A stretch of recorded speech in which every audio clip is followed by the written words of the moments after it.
With infinite complacence, people went to and fro over the earth about their little affairs, serene in the assurance of their dominion over this small, spinning fragment of solar driftwood, which by chance or design man has inherited out of the dark mystery of time and space.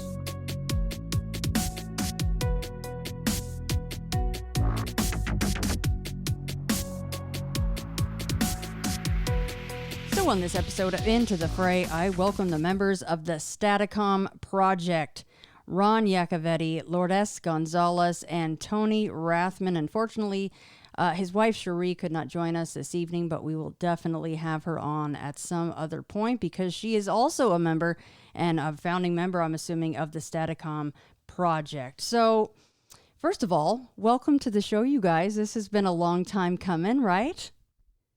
Yeah, thank you. Thank you so much. Thank you. Anything good is worth waiting for, they say. So we're happy to be here. That is right. And okay, well, I mean, besides, blowing up the name of what you guys are and that you're the founding members, what is the Staticom Project? Ron, go ahead. We have, well, I'll tell you first, the Staticom Project is the four of us. It's Tony and Cherie Rathman and myself, Ron Yacovetti and Lourdes Gonzalez. And we have an incredible rapport, mutual respect, and admiration for each other. We came together by choice and through what we think is a blessed opportunity. So that is foremost how I would define us. But what we do is a form of spirit communication, and it's derived from an older version called direct radio voice. Now, in the paranormal community, ITC, or instrumental transcommunication, is most well known for the spirit box or the ghost box modality, which I call the Q-tip of the paranormal, because if you take one of the little things out for your ears, it's actually a cotton swab. But we call it a Q-tip because the brand has made itself synonymous with the method or with the device. So in ITC, that is pretty much the case in the paranormal. They think ITC, they think sweeping ghost box or spirit box modality. Direct radio voice predates the Frank's box or any of those, and it is arguably the most efficient and mesmerizing method that has ever been. And when Lourdes and I got into the paranormal and are each on our own paths, at some point, I think in 2019, we looked at this method and could not, for the likes of us, figure out why nobody was doing it. Ghost boxes absolutely work, but direct radio voice, most famous from the Italian gentleman named Marcello Bacci, though he did not found it, was incredible. Real-time back and forth dialogue through an old vacuum tube radio. So if you look at the tech of today with the spring reverb and the lights and the plasma discs, and he was besting all of that with a vacuum tube radio. And I think sometimes without familiarity or reverence for those before us, we lose foundational elements of what we're trying to do. And I think that was a huge one. I don't think the four of us would be popular for this opinion, but I think the ghost box modality was more of an alternative or a derailment of ITC, not a progression. It did not build upon what was already being done, and I think in some ways limits itself. So direct radio voice was just pure white noise on a vacant AM shortwave or medium wave channel. That's it. And they would use that originally in EVP research for audio support, and then it became the method through which the voices would actually come through the radios. So in 2019, we brought that back. Lourdes and I brought that back. Tony is maybe not as well known for as he should be, one of the best ghost box builders of our time. He built incredible boxes for over 12 years. But the method itself, direct radio voice, was just using a vacant channel. And when I wanted to get more involved in ITC and contribute some way, I'm not gifted in the building department like he is. So if I was soldering regularly, I would be high-fiving with fewer fingers. I can attest to that. So I don't. But this was a way for us to get into it. And I looked at Lourdes and said, I don't know why nobody's doing this, but we're going to try it. So we brought it back. And 3 years or so into it, about 2 years or so now, Tony and Cherie got on board. Their ITC research was done completely for research purposes. He didn't sell any of the boxes he made for answers and for development. So we had a great mind meld as far as where we were research-wise versus going to market with something. And so we took this idea, and then Lourdes and I had taken what people do with audio capture in the paranormal, which is they denoise it, they slow it down and amplify it. And we brought that to the moment of contact. Because when you take it home, the conversation's over. And you're just listening to what you recorded. We wanted to try to establish dialogue like we had seen in the European versions. So we brought those things to the moment of contact. One instance we also saw where the voices came in, I believe it was my mother and grandmother. I found the vocals when I slowed it down 50%. Well, on that recording, I sound intoxicated. I assure you that was not for hours later. But at that time, those voices came in faster than we could detect, and certainly faster than the human vocal tract is capable of speaking, which Lourdes can attest to because she is by trade a court reporter. So she listens to people speak in different cadences, speeds, dialogues over each other, etc., dialects rather. So this was around the point when we were getting more involved. The Rathmans came on board. And I said, I remember now that one of the pioneers, Konstantin Radové, who was a parapsychologist and also a Jungian philosopher, which is pertinent to what we do now, mentioned how fast the voices come in. So I said, I want to slow down live white noise. And I asked a lot of ghost box builders, and nobody had an answer. Because in ITC, this was unprecedented. It had not been done before. I mentioned it to Tony Rathman, and this is where I'm going to give him the torch to finish the story. But if it took him 48 hours to find the component that slowed down the white noise, it took forever. Because that's pretty much how fast he got it done. And to this day, we still use the very component that he found. And so I'll let him run with it from there. But that's essentially, I guess, a foundation for what Staticom is, or how it's becoming Staticom. Yeah, well, there were a couple of things. I mean, I was blown away when I heard Ron and Lourdes use it, and having built spirit boxes for over 12 years. Problem with the spirit box is that the answers are short. And no matter how we tried to improve them, no matter what we did, we could get better clarity. We made significant advancements. But when I heard Ron getting full sentences, I said, can we join you? We want to be part of this. And he said, yeah, let me explain it to you.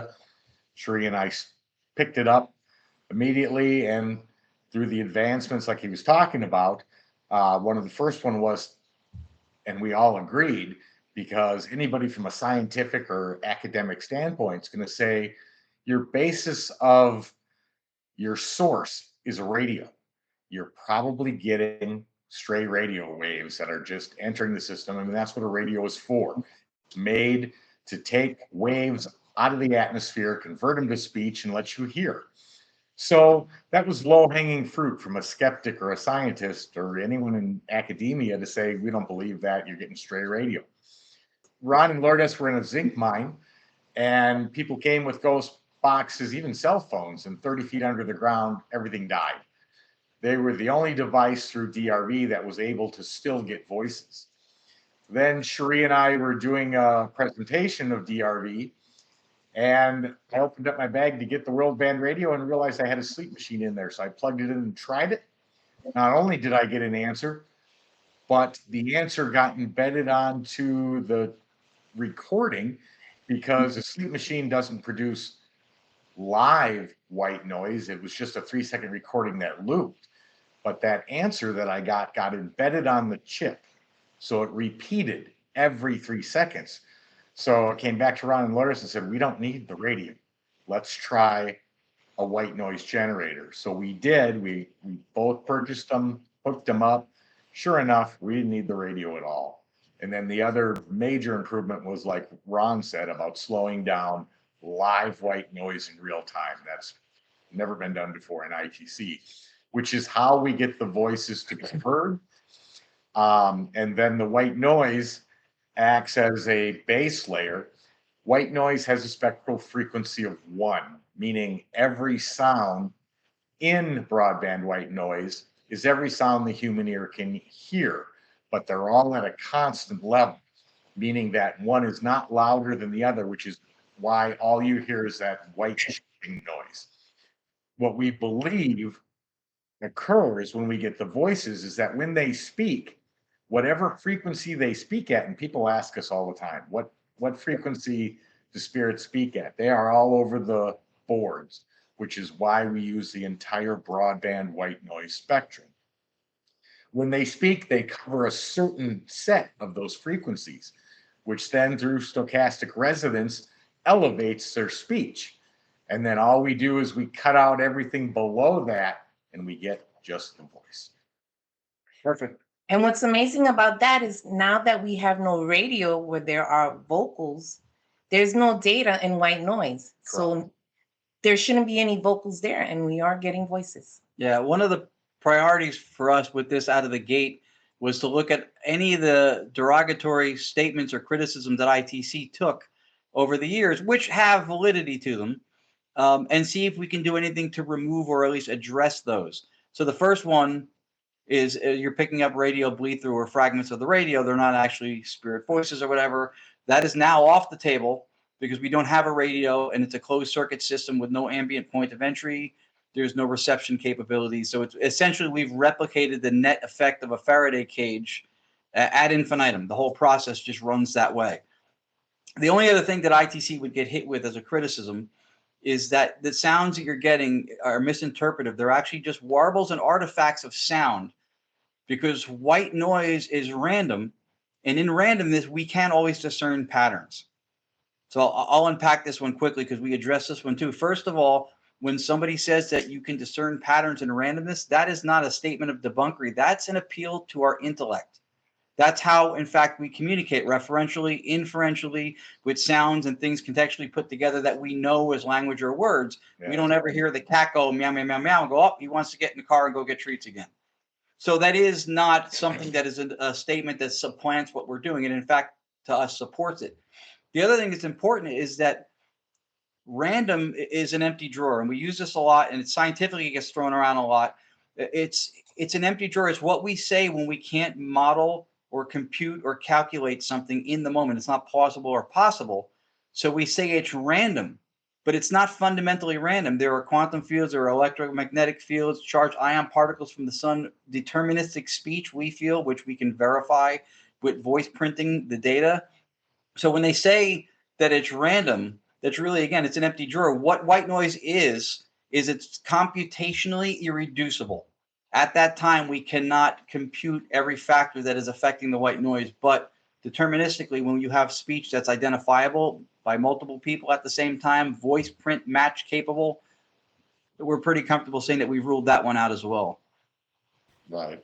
The other drawback to spirit boxes was literally the theory under which it was designed.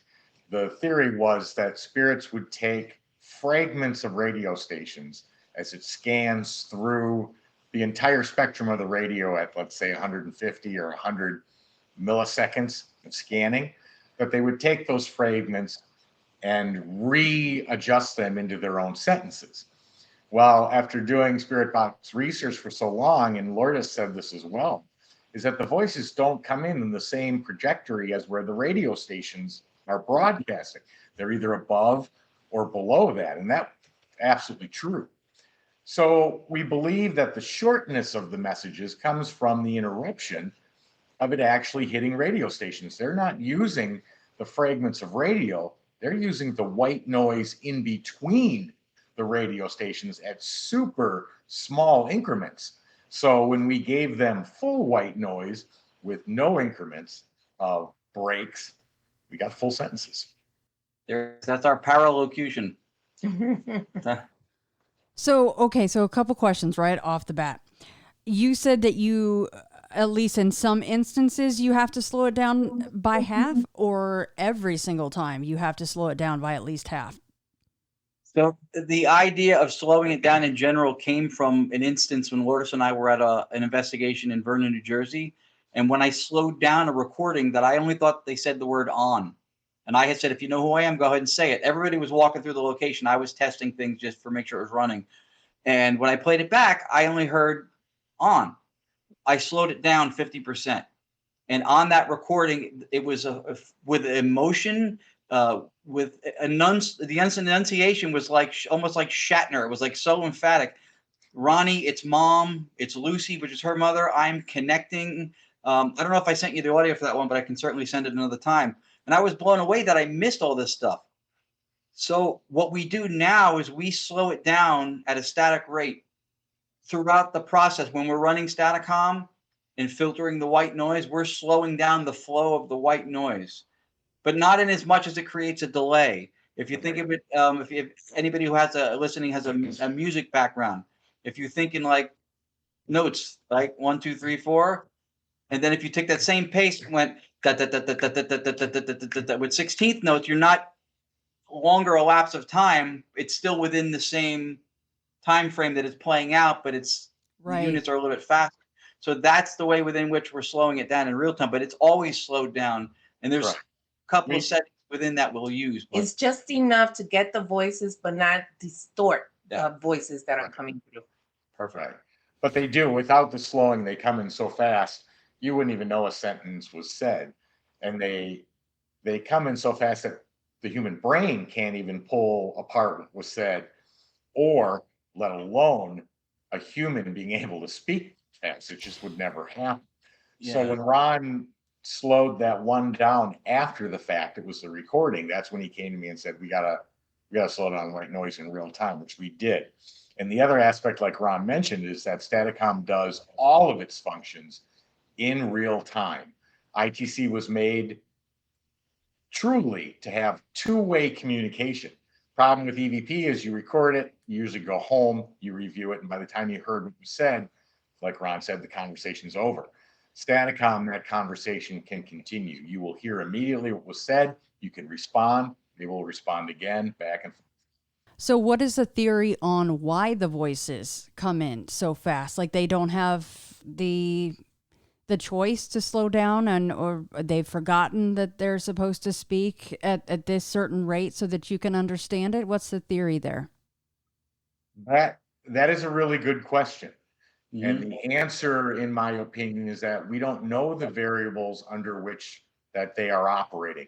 So therefore can't answer with significance saying, well, we're sure this is, but we don't know. Right. But we do know from, like what Ron was saying about past, whether you're talking Constantine Radeve or even Marcello Bacci, that the voices would come in so fast that at times you can't even hear them, which was the information we used when Ron had the one that he didn't hear any of it to make this happen. And now we hear almost, I would say probably 95 or more of every voice spoken. We don't have that problem where something just flies through and you miss it. Yeah, we're not privy to the point of origin. I always metaphorically refer to it as if you watch football and you see a receiver running downfield, if he looks over his shoulder, he knows that something's coming in and he knows he's going to receive it, and he does the best he can to receive it. But from where it was launched, he may not have access at the moment. He didn't see where the quarterback was or scrambled to at the time it was launched. So we're not privy to wherever the other side or whatever it is. We think theoretically that we're communicating with consciousness. And if that's the case, then we are immersed within. We believe that everything under an analytic idealist philosophy, everything is within consciousness. That is the one ontological primitive from which everything can be explained, but that itself is not reducible. Every ontology has some reduction base, right? Give me one miracle and I'll explain everything else. So that's, we believe, how it works.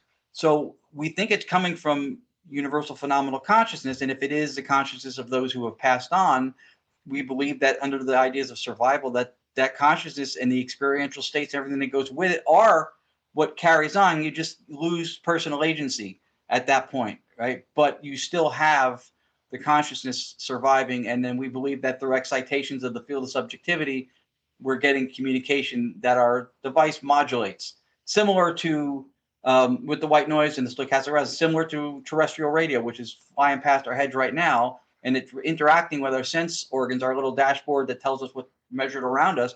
We don't know it. Right. You get a device that modulates, and that's the thing. It's a misconception in the paranormal. People think that the devices give us extrasensory abilities. They don't. What they do is they modulate the experience. You still have to interpret and experience that data with the same sensory input you had before you used it. But they modulate the experience the same way the radio will take that signal that's going past your head and now makes it's detectable in your 20 hertz to 20,000 hertz range. Boom, your sensors are now picking that up. Yeah, and the human body is limited. Sorry, go ahead, Laura. Because even still with slowing down the white noise, we still on occasion get voices that speak really fast. Really So fast. could you imagine how fast they're coming in? I'm sorry, go ahead, Tony. No, you're absolutely right about that. But the other thing is that we are limited to our five senses. We can't see past our visible light. We can't hear past 20 hertz and 20 kilohertz. We can't. So in order for us to get the signals, just like Ron said about the radio waves are passing us by every minute of every day, but we don't hear them. You need a radio in order to transcribe that to bring it into human perception. That is what we believe Staticom now can do to afterlife speech. Okay, another opinion. I'm taking my own show off the rails with this one, but well, maybe not. What is you guys' opinion on people that take DMT to turn themselves into receivers? I think when you alter your state of consciousness, you can make we believe under analytic idealism that we're all akin to what multiple personality disorder is, one mind appearing as multiple centers of identity. So we feel that we're dissociated, and the dissociative boundary through a second person perspective is our physical form. So when you make that more permeable, mediums will have this happen a lot. A lot of the parts of the brain that show higher cognitive function for complex thought and rational reasoning and stuff will have a reduction or no increase, while a medium is in fact culling information that is high complexity stuff. I know that they had done tests with psychedelics where brain activity was reduced almost nil while somebody was having the most visceral and vivid experiential state that they've ever had. This, of course, now is in great conflict with physicalism or materialism that says that there's a physical 3D world out there and that the brain gives rise to consciousness and that we just experience what's out there. So now you have a conflict with that because you have a world out there that is all exhaustively explained in quantities, no qualitative states. And then that same matter out there is giving rise to consciousness or experiential states in your head with your brain being matter. So that's called the hard problem of consciousness. And so that is a conflict, and not a conflict to be resolved, but one that to make you say, all right, so this ontology, this belief in what reality is, we need to take a step back and reassess this because this is an insoluble problem. So I think sorry. I would say so the short answer is I think is when you alter your state and you make your physical boundary more permeable, then that could be a reason that they would have maybe heightened experience. Kids do it with the choking game. Same thing. They cut blood flow to the brain to create the same thing that a psychedelic would do without the drug, and then have this visceral experience. That's why people shouldn't do it without supervision. It's not something that they should be doing without supervision. I agree with that one big time. Were you going to add to that, Tony?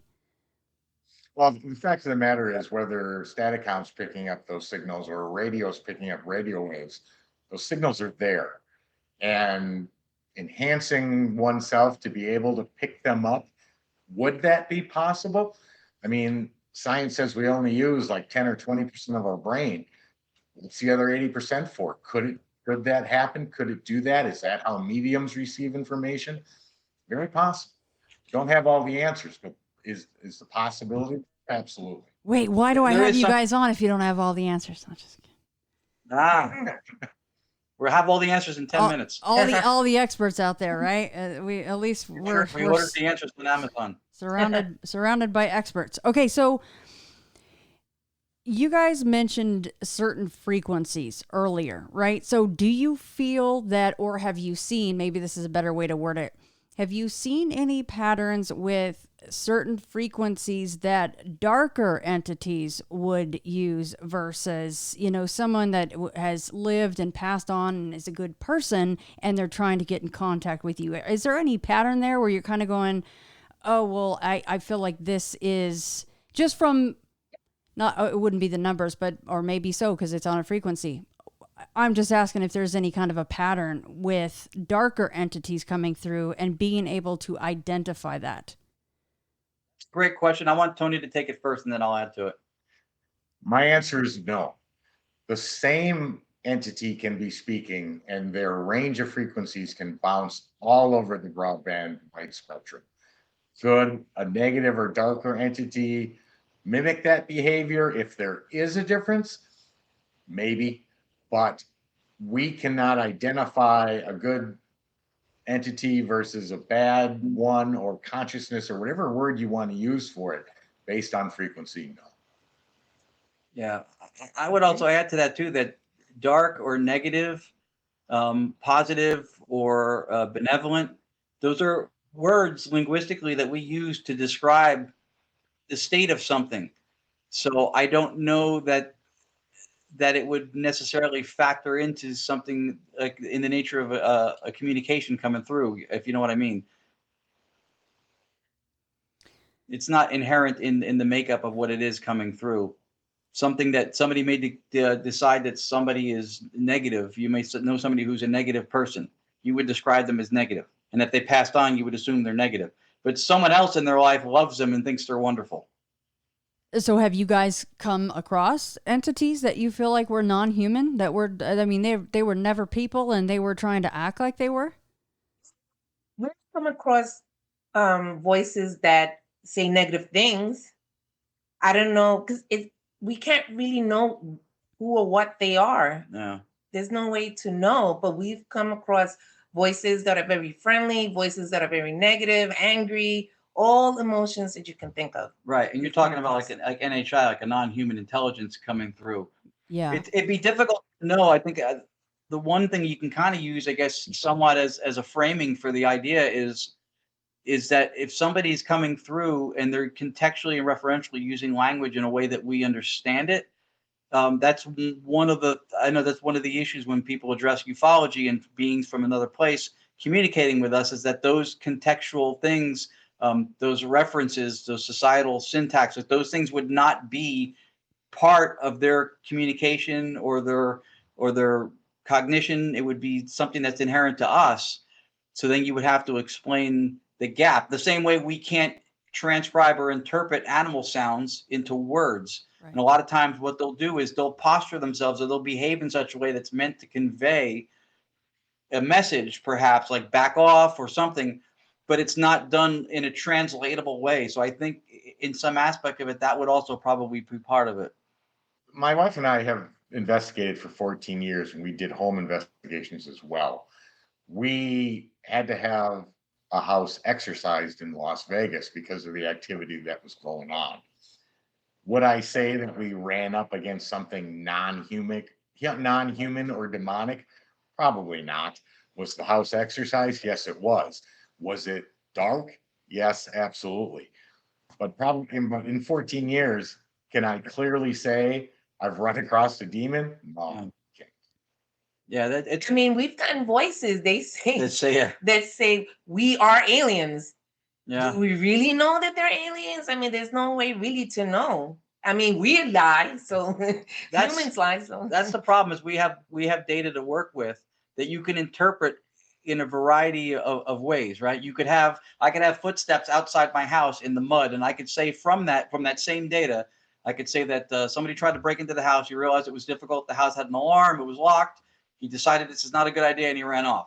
With the same data, I could also theorize, and it's not provable or not debunkable, I could also theorize that a spaceship came down from the Pleiades, landed in my neighbor's backyard, stole his slippers, ran next door, tried to break in, realized that there was popcorn at the house next to that, grabbed that, and went back into space. I could theorize both things from the same data, but what we try to do is take what's most grounded in science, what's most empirically justifiable that we can at least speak to, has explanatory power, and parsimony. What has the fewest theoretical entities in which we can try to explain something without building into it the extra stuff that we don't need to do. We try to keep it from what we experience and try not to add anything additional. Are any of you guys what most people would just, the easiest way to classify it is sensitive? Are any of you sensitive? Can you tell when you go into a location that you are going to have some kind of probable activity in this location, that someone like Tony was talking about the active home here in Las Vegas? Can you walk into a place and go, oh yeah, there's someone or something here? I mean, whether or not they're going to communicate, who knows? But do any of you feel that? I do. And it doesn't happen all the time. It's not something that I can control. But we were just in Fort Mifflin. Yeah. And I felt this it didn't feel bad. It didn't feel good. It just felt strong. And I was walking with our friend Anthony, and I lost my balance 3 times because it was just like this. It made me lose my balance 3 times. And I'm like, oh, there's something here. So it does happen to me, but I don't know how to control it. And I can't like predict when it's going to happen. She's not a practicing medium. Her family has a history in spiritismo, which sometimes people will mistake for Santeria, along those lines. We were doing Staticom one time at a private event at a library, and somebody wanted the date of his deceased wife's and his anniversary. And we were hoping the number was going to come out. And she turns around and goes, is it 414? And the guy went, holy shit, what? And then we all looked at her like, and she had gotten an image of happy birthday written in pink, which is her birthday. My birthday. April 14th. So she said, that's the number they want me to say. And she just said it, and she was spot on. Wow. And that was the first time it happened to me like that. I never see things like that, like a medium would. That was the first time. Yeah. And I was hesitating to say it. And I knew we was going to move on. I was like, well, I'm going to have to say it. Yeah. And I said it. And it was, he was like, and I was like. Ron's like, let's go to Vegas, Lourdes. Let's go. Let's try this out. That's really, no, honestly, that is really, really impressive and very cool. I was just wondering about that. I'm like, I just wonder if any of these guys can feel this stuff. You know, it's a good thing that we're in the field and we have mediums as friends. Yeah. Because if I would have seen that without knowing that some mediums say that they'll show them things that are related to them that can also, and if I would have not known that, I probably wouldn't have said anything. So yeah. That is cool. That was very yeah, that's pretty cool. I like that. that was a cool story, Lourdes. I like that. So okay. I've got plenty of questions. So do you guys execute some kind of I guess you could call it a safety protocol, or maybe it's not so much safety as, you know, do you go in and you do this, or this to try to add to the energy or try to elicit a response? And I'm not talking about like those on who shall not be named that yell at, you know, the ether and try to get responses. But is there some kind of a protocol that you guys like to use? Do you want to go first, Tony? And then we'll. Well, the way that, I mean, if we're talking about investigations, yeah, there's always protocol of, you know, protection prayers, all sorts of other things. When we're talking about Staticom, not so much. The protocol is be considerate, treat them like people, talk to them like people, and they'll respond like people. But as far as coming across something, you know, dark, or I don't even want to use the other word, or dragging something home because of communication. The one thing about the communication is they are not bound to time or space, which means even if they're communicating, doesn't mean they're standing in the room we're standing in. They can communicate from anywhere. So there hasn't been a lot of, and we've communicated with spirit boxes for over 12 years. Has that ever caused us any sort of difficulty? So you guys, none of you have taken home a hitchhiker of any sort? Yeah, but not from communication. Yeah, and we do. Yes. We do most of these sessions at home too when we're doing data. We do it out in the field also, but we're respectful. Now, I guess we're a little different from Tony and Cherie because we don't really have like a protection plan. Like for me, I go in and I just have a positive attitude. And if something happens, I stand my ground. But I also learned that through paranormal investigating because that was not the case in Hinsdale House. But I learned that if I stand my ground, it's good. You know, so far it's been working. But yeah, I think if you know, whatever works for the person. So that's my thing, but with someone else, it can be a prayer or protection. What about you? Yeah, no, I'm pretty much in the same boat on that too. We've really never had any dark run-ins with anything since we're doing. I had an attachment issue when I lived in LA years ago from an investigation, I think, but well before we were doing Staticom. So I think what Tony said about how Staticom is done, I've not had any issues with that. Also important to refer back to when I mentioned that we believe what we're communicating with is consciousness. When Tony's mentioned a non-locality of where there doesn't seem to be any boundary of space-time as we perceive it or know it, which is consistent with consciousness, because space and time are the appearance of cognitive proximity. And so that's not something we have found to be a limiter, at least as far as communication goes. He's been doing events in Arizona when we're running Staticom here in New Jersey, and I've asked how many attendees he had an event. And then I called him the next day. Did you have 40 people at the event last night? He goes, that's exactly how many we had. And that was the answer I got through Staticom, with no way to other than ask the question, and the voice came through. Several pieces of evidence we have where voices. I've gotten Tony's name so many times through Staticom that I could put him on my taxes, if that's if that's any indication of Tony and the word Rathman. The communication back and forth between them telling us what Ron and Lourdes are doing. I mean, I'll jump on. I'll be like, "Hey, are they running? Ron and Lourdes running Staticom?" Yep. Right now? Yep. I'll ask them, like, "Hey, you ran Staticom?" "Yeah, we are." That's pretty incredible. Well, would this be a good time to play the Save Her Rathman's audio that you sent over? That one's a great one. Yeah, I can give you the brief setup. We were at the house in between in Mississippi where they did the 2 documentaries. Tony and Cherie were in Arizona, and then our other co-hosts from our show on Monday night, Chris and Audra, were in North Carolina, and this came through.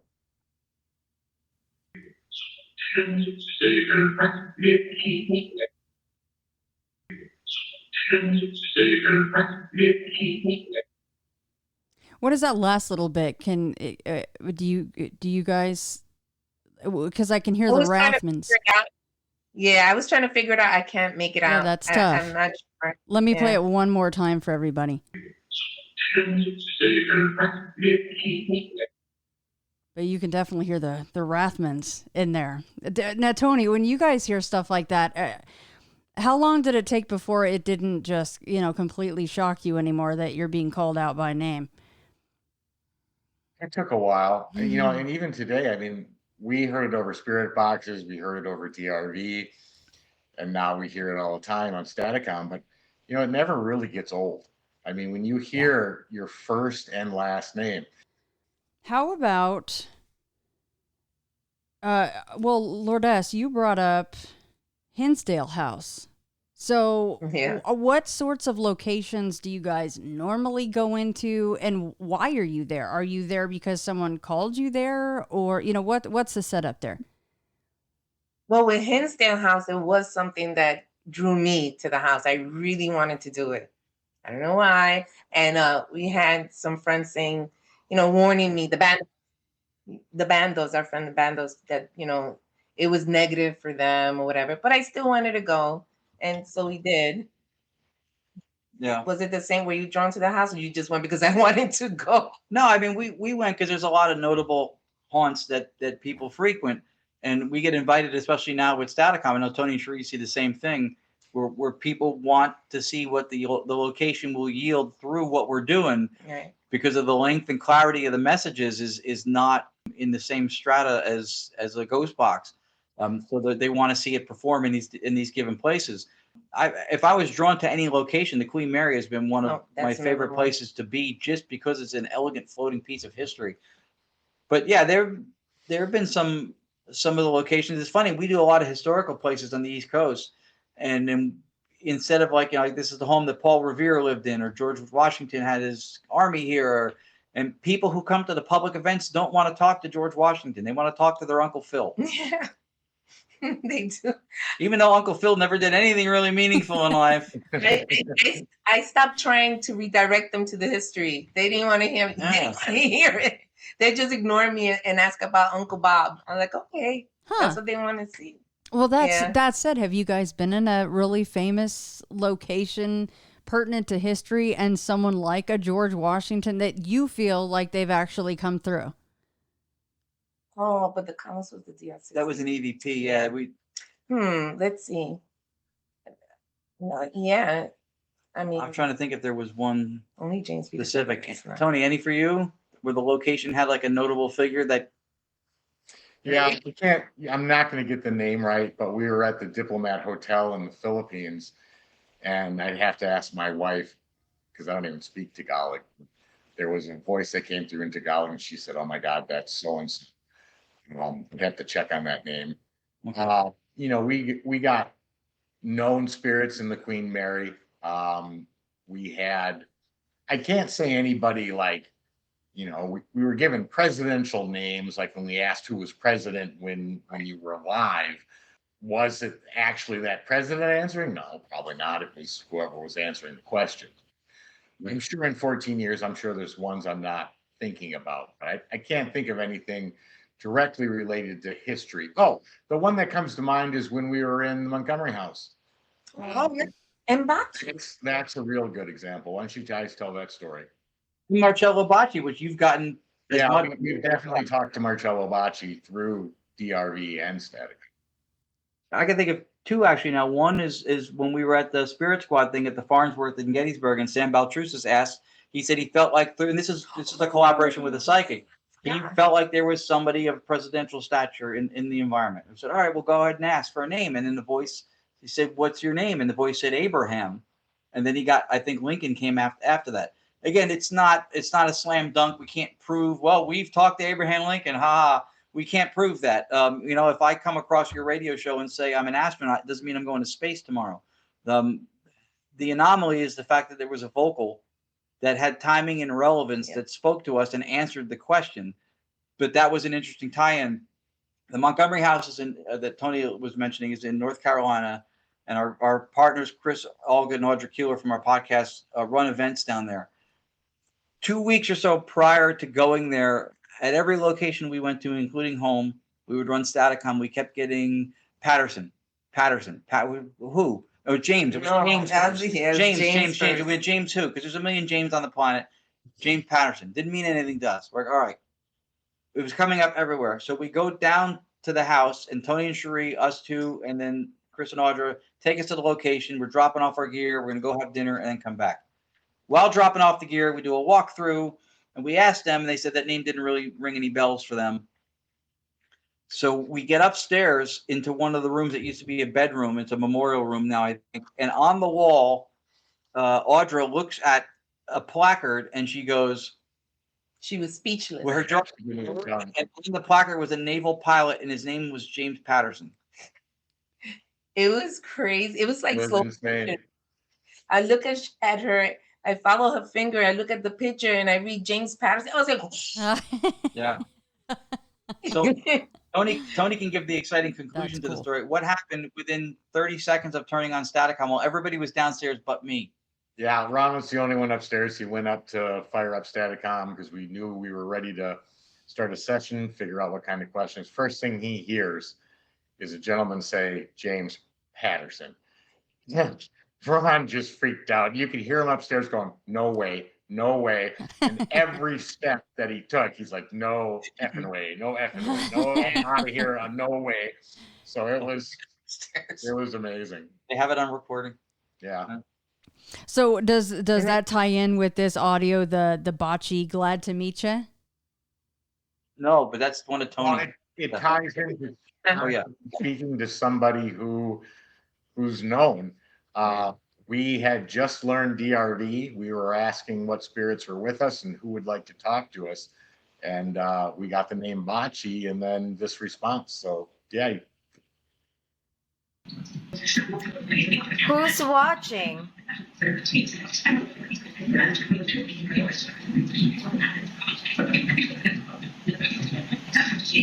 Bacci. That was clear. Do you want us to do the rumble?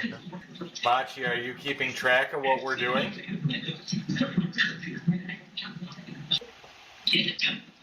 Marcello, can you see us?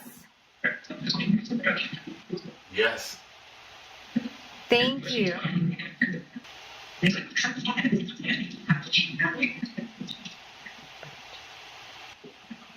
Marcello, you started this method.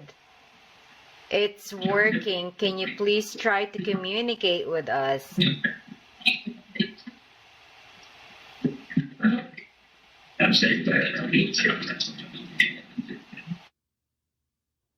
That is pretty incredible how clear it says "glad to meet ya," and it even has an inflection like you would say it in a normal conversation.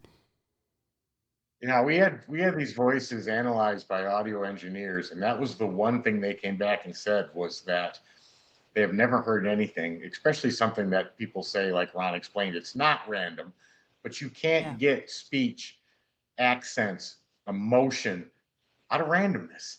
And this exhibits all characteristics that human speech does. Yeah, the tonal depth, consonants, vowels, diphthongs.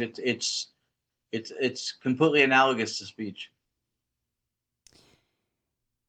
Okay, so earlier, Tony, especially you brought this up as far as the mimic element, the trickster element, and there's no way to know because especially if they're trying to be a trickster or a little a-hole, you're not going to know.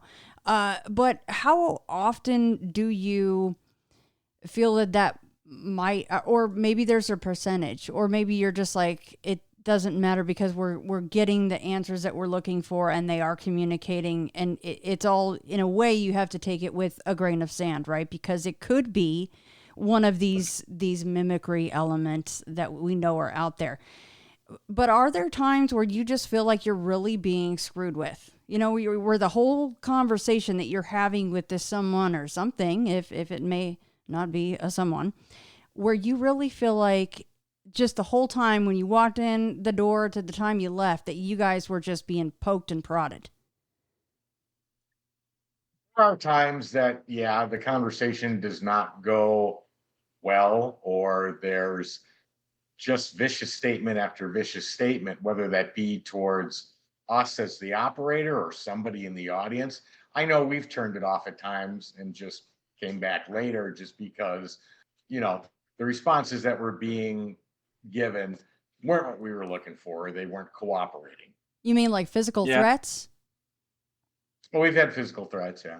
Really? Like what sorts? I mean, like, we're gonna come to your house. Typical things. Yeah, I mean, get out.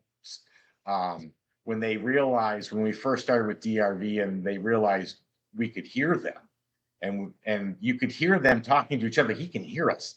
This guy can hear us. Oh, wow. And I'm like, yeah, I can hear you. And they're like, what? And that was a emotional expression of that. They were so surprised that we could hear him speak. And then it continues from there. Once, as the time went by and we used it more and more, then they were aware that they could communicate with us, and more and more and more would come. There were times that we would turn it on where we had to figure out how to limit the number of voices trying to speak at once because they were overlapping each other so much you couldn't hear anything. How can you do that? How can you limit the voices? Yeah. It's in limiting the frequencies that you're pulling in. Oh, wow. So they would learn to, utilize that so well that they would just start to bombard you guys. Flock to it, yeah. Wow. Yeah, we just had something last week at Fort Mifflin by Philadelphia. Not bad, but the voice was coming through and it kept calling Lourdes Mexican. And she's like, I'm not Mexican. I'm Puerto Rican. Kept saying, the Mexican. Kept saying Mexican. Yeah. And then we had two ladies visiting from the unexplained in the UK. And the one lady didn't feel well, so she stayed in her hotel. So a voice goes, where's Rachel? And she was the one who wasn't there. So Lourdes goes, oh, well, you see, Rachel didn't feel good, and she stayed back at the room, and the voice goes, snitch. Wrote me a snitch. Yeah. So wow. She has, as recently as days ago, been called a Mexican snitch. I do notice because Tony made a point that reminded me, like, there was one time we were in Gettysburg, and someone asked a question, and then all of a sudden, all the voices kind of got dark. Yeah. Like, all this nasty stuff started coming in. So we decided to take a break and let it run. And we went outside, came back 15 minutes later, and then the voices were more friendly. So, the vibe changed. It happened at the Shanley one time, too, when we were with John Zaffis. And it was literally around the time that the war in the Ukraine had broken out. And a lot of people thought that it was deceased that were from that conflict. Again, we know we didn't know, but that's what a lot of people were drawing the same conclusion from that same night. We took a break and shut it down, came back later and ran it, and it was completely different. That's so cool. So it's like even they get bored and they just move on, and a new group or new folks come along and Almost, want to chat. yeah, it almost seems like waves, like they go in waves. It almost seems like that. Yeah, I mean, it's no different than if you just randomly or approached a group of people standing on the street you didn't know and tried to start a conversation. Yeah. Sometimes you're going to have a great conversation. Sometimes they're going to be like, get lost. I don't want to talk to you. Get out of here. Yeah. So it's the same thing. I don't know how to word this question exactly, so it doesn't sound like strange or stupid. Well, where do you guys think they're communicating from? Do you think they're coming from where they are and they have to move into closer to our plane to have this happen? Or I don't know how I'm trying to word this question, but where do you guys think they're communicating from? It's so hard to tell. We think, again, for the purposes of parsimony, to have the least Occam's razor, right? The least theoretical entities to explain something theoretically. We think that there's universal phenomenal consciousness and that we are dissociated the same way like multiple personality disorder. And dissociation is powerful. They did studies in the Netherlands, I think in 2014, where one lady had 5 alters or 5 individual dissociated personalities, and 2 of them claimed to be blind. And when the blind personality was in executive control of the body, there was absolutely no activity in the visual cortex. None. It was literally blinding. As soon as it was back to one of the other alters, activity sparked back up again and everything was renewed. So it's powerful. We believe that we are dissociated, which is why we feel like we see and inhabit the same transpersonal space. We have the same experiences of it, but I can't read your thoughts, and hopefully you're not reading mine, or can't influence each other right through volition. So we have separate centers of identity, but we're still part of a universal mind. So if you look at it from that idealist perspective, then we think we are within consciousness. Everybody and everything is within consciousness. It is the substrate for reality. So to assign a location or a proximity to different levels of existence, I'm not saying those things aren't true, but again, we don't have any way to empirically test it, to falsify it. This is the problem with the many worlds interpretation, the Everettian idea that every time you make a decision, another you pop into existence in another world, and like a whole other timeline plays out. It's completely illusory. We'll never have access to those other worlds. And when you have a theory that allows for everything, you have a theory that explains nothing. So we don't know, but for us, the most parsimonious explanation is that everything is within consciousness. It is the ontological primitive. We're dissociated from it. Our devices are, in our case, Staticom is modulating the experience so that the excitations in the field of subjectivity that we are within are now detectable by us, and then boom, communication. Yeah, the hardest part to pull that question apart is that the ideas of time, distance, one area versus another, whether that's dimensional, whether that's just location, those are all human constructs, meaning we developed them. Time does not exist for them. We're pretty sure of that based off of the research. So then if you look back and you say, okay, well, what did science say about this or that? Tesla said in the 30s, if you want to understand the universe, think in terms of energy, frequency, and vibration. If energy can't be created or destroyed, then the universe and the entire solar system and everything beyond it has to consist of something of the same mechanism, meaning energy, frequency, and vibration. If consciousness survives death, what does that consciousness become? Energy, frequency, and vibration. Those things are not bound and can move anywhere and consist of everything that's around us. So to give that a location, to me, is really difficult to do. How do they transmit that information back to us? Well, if it's everywhere, and Ron can probably explain this better, but if it's everywhere, it's not transmitting from anywhere. It's right there. It's been right there. Yeah, I love that he brought that up. Right. That's he's talking about. Go ahead, Bob. Well, I was going to say, if you think about it, it's because since we dissociated, we think we're not part of nature. We think we're separated from it. And we're not. We're all part of one. Right. And that's why people have a hard time and they want to put in the extra and give physical entities to these things and places. Right. And to Tony's point, which I'm really glad that he brought up, when people do EVP or Spirit Box or any kind of ITC, any kind of communication, oftentimes you'll have an answer the second you finish. It'll preempt the end of your question. So if you're thinking about mechanical sound waves propagating in a way that we think that the laws of sound suggest, then you're looking at superluminal communication, which is faster than speed of light. We don't know how that would be possible. However, if you frame this under an idealist idea, like she was explaining, where we are one with nature and we're just dissociated from it, then when you ask the question as being within consciousness, as we believe that we all are, the answer is already there. It's not traversing any distance to get somewhere. It's just being culled from the greater consciousness of which we're all a part of. Provable? Obviously not. Difficult.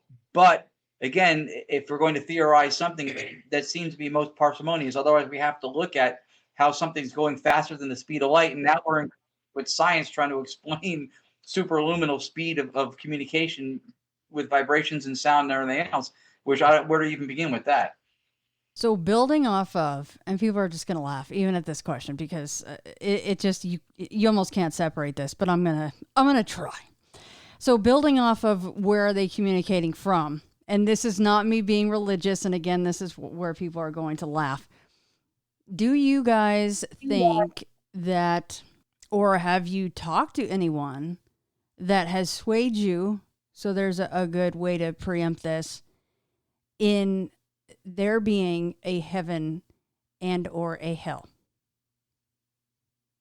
You know, again, religion teaches heaven and hell as locations, places with certain attributes, aspects, and you know what that living or being there would be like. Do we believe that to be exactly what it is? I don't. I can't speak for Ron and Lourdes, but I don't.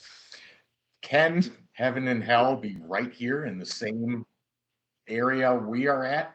It can. We don't know that. The other problem is that when we start talking about, you know, a spirit going somewhere or not being able to go somewhere, and a lot of paranormal investigators, oh, I released them, they were trapped. Okay, if they don't have a human body anymore, they're not bound by time and space, they're not held by cement wall, how are they trapped? And then people have said to me, well, maybe a more powerful spirit. Okay, maybe. But from a physical standpoint of a child, unless that later scenario is happening, trapping them would be literally physically impossible because, you know, we've done tests. I don't want to get off track here, but we've done tests where somebody in North Carolina wrote a word on a piece of paper, and Ron in New Jersey said, what word did Chris write on the paper? In a matter of seconds, they came back to Ron, his Staticom machine, told us what was written on the paper. Chris held it up. Absolutely correct. Wow. Yeah. So how can they do that, but yet they're trapped to a building or a landmass, or it doesn't coincide to me. Yeah. I don't believe in a heaven or hell. I believe in bad and good. And if there's bad and good within us, then there's bad and good within consciousness. Yeah, I think it's all part of nature, which she said that we are a part of. Religion brings so much value to the world. The institutions is where religion goes wrong. I don't think religion in and of itself. It brings a lot of myth and purpose through meaning. And myth, by the way, has been culturally corrupted, where we think myth means false or untrue. It does not. It's not its origins. There's a seed of truth or metaphorical meaning behind a lot of what religion brings, and we look for that purpose. And a lot of times now, in what Dr. Casper calls the idolatry of nerds, where we're looking for this meaning in all these nerdy, you know, your Bill Gates, and we're looking for it in them, and we're deifying these people like they're infallible oracles, and they're not. So there is something of value that comes from religion, but for us, experientially and experimentally, we can't without purely being speculative, say that there is 18 dimensions, or I mean, you can get into quantum field theory. What I think was it like 11 that's supposedly now, and then they're trying to integrate the integrated information theory to try to integrate all the different fields and reconcile it with relativity. But we don't, as far as the dimensions of the afterworlds like that, it's purely speculation for us to speak to locational, The other biggest challenge when doing work within the paranormal, and especially when we're talking about getting intelligent responses from consciousness, is that we bump up against two of the most followed organizations. Science is one of them, and religion is the other. And so when we try to evaluate, research this stuff, we get opinions all the time going, okay, you're just talking to demons. That's the religious side. We're not talking to ghost or spirit, not even human. You're talking just to demons. And then science says you can't be talking to anybody. When the brain dies, the body dies, consciousness dies. But yet, here we are. Here's the answers coming in, intelligent with timing and relevance to the questions we ask. Somebody's wrong. The old D word. Yeah. The theory has to fit the facts, not the other way around. Right. Well, and you guys have proven time and time again, you're talking to someone or something. I mean, and they are interactive and they are getting things spot on, and they're reading things before you even say it out loud that you have written on a piece of paper. That is incredible. So bumping off of this whole trickster element, right? Just keeping that in mind that for everybody listening, we know there's tricksters. We know they can lie. We know they can play with us. Have you had anyone come through and go, let me lay it out for you guys here at the Staticom Project. I am from the 5th dimension, and here's why I'm in the 5th and not the 15th. I was kicked out. Or, did anybody give you a whole life story and a tome of why and where they're from? Anything like that? Any information? We've definitely got information, and any of the information that comes through that we can truly verify, whether that be through research online, asking relatives, so far has all been 100% accurate. Now, the reason we don't believe they come forward and start spewing everything about where they're at now, what life is like. I mean, we've asked a simple question. Ron and Lourdes asked, what's life like on the other side? They said complicated. That was the answer Ron and Lourdes got. But they cannot, and it's what we call universal laws. They cannot interrupt the life we are here to live and what we're here to do and learn. If they upset that, then they've changed the balance of what your life was to progress through, what steps, and what you were to learn and grow and have your consciousness, spirit, whatever term you want to use, evolve. If they start to change that, you can hear people in the background going, stop talking, no more information, we're going to get in trouble. So that happens over and over when we hit those walls. You hear people in the background telling them to shut the F up, basically. Enough of it. Yeah. Wow. And trust me, we've asked for the Powerball numbers more times than we can count. They will not. Hey, it's worth a shot, Whether they actually can or not, I don't know. Right. But they won't. That is incredible. Yeah, it's interesting. It's interesting with that too. The other thing too that may or not play onto it too goes back to the same space-time fabric idea, where for us everything is we're always in the now.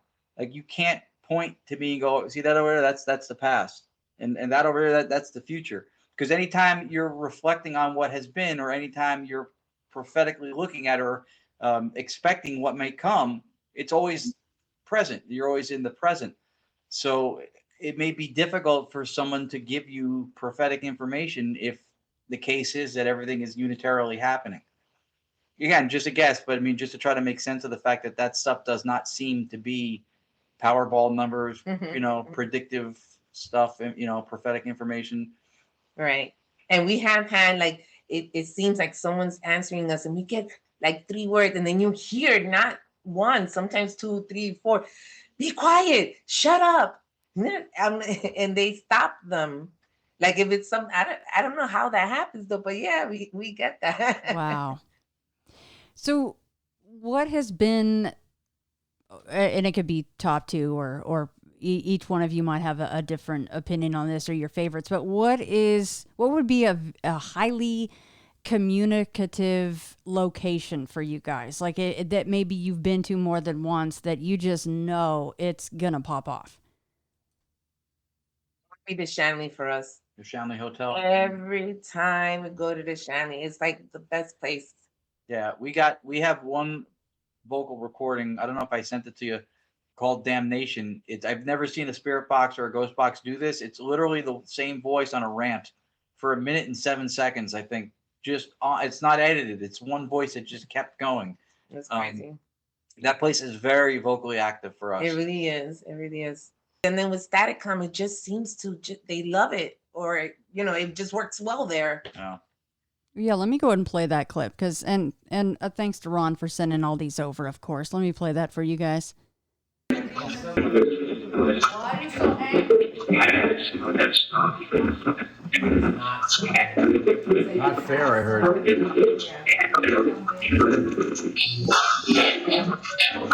know what we're doing. What is it easier?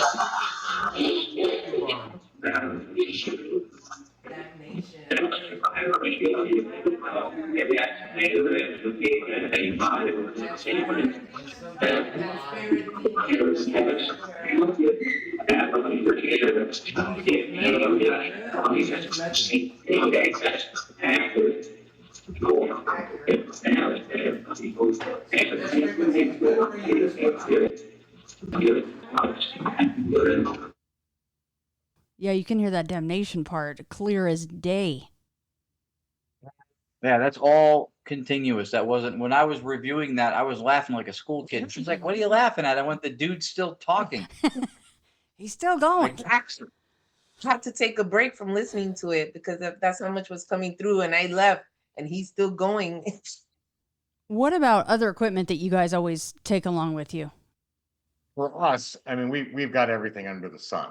I mean, parabolic mics, recorders, parabolic dishes, FLIR cameras, infrared, night vision. I mean, we have everything. But lately, the focus has been purely on this new communication method, because that's what people are asking to understand, because everybody knows how a night vision camera works. Everyone knows how a FLIR works. So like when we were down in Tombstone for the Tombstone Paracon, the voices we got there were actually quite good. They were talking about the time frame. They were talking about locations that are right down the street, like the bird cage, and we said, "Well, what do you like about the bird cage?" And, we get answers like, "Oh, the women." And, the just stuff that's relevant to the time, the place, the area, what was happening then, and that was phenomenal. We collected some, probably not as much as Tony has, but everybody, when you go to an event, has the EMF tripwires, K2s, REM pods, or cameras. So we have friends that have cameras, like Anthony Simonelli from Seekers Club at Paranormal. He'll bring cameras. We'll use body cam sometimes just to have a video of what we're doing. But for the most part, we show up and we have a wagon with a monitor and the computer and everything we use for Staticom. So we do one thing. And that's pretty much like what Tony said, pretty much why we're there. Yeah. Especially with Lourdes admitting that she's sensitive, right?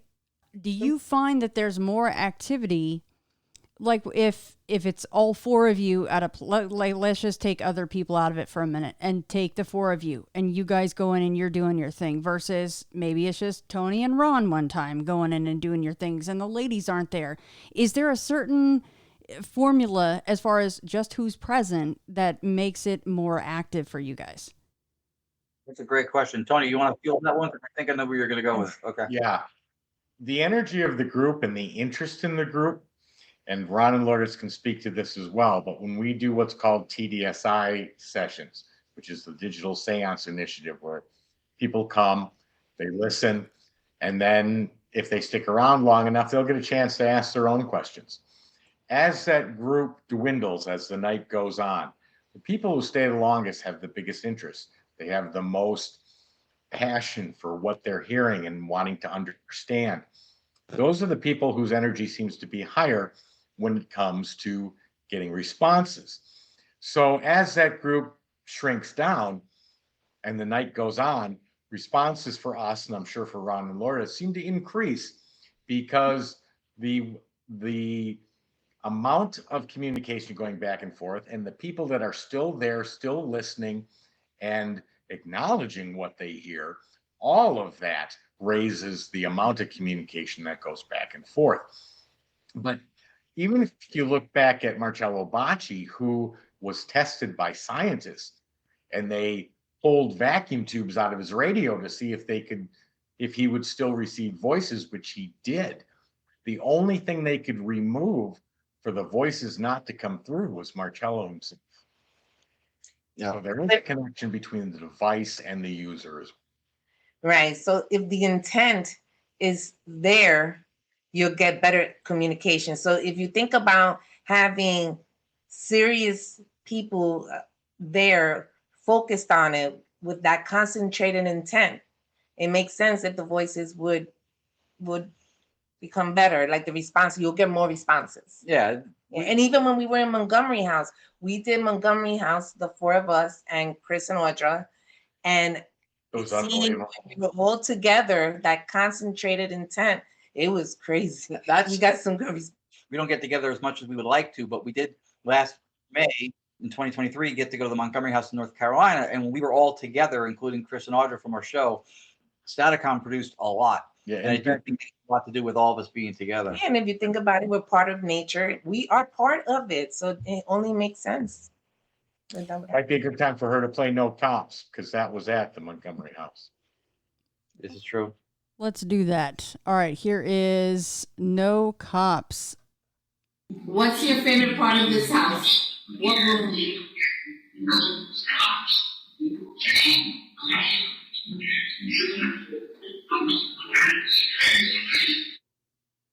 I'm going to play that one more time. That's cool. What's your favorite part of this house? What room?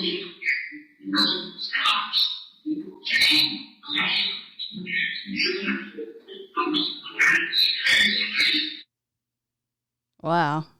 I mean, everybody that listens to ITF knows that me and EVPs are usually just, oil and water. But when you're having these very intelligent responses, it's just a completely different situation. And I can't imagine actually being there and having this happen.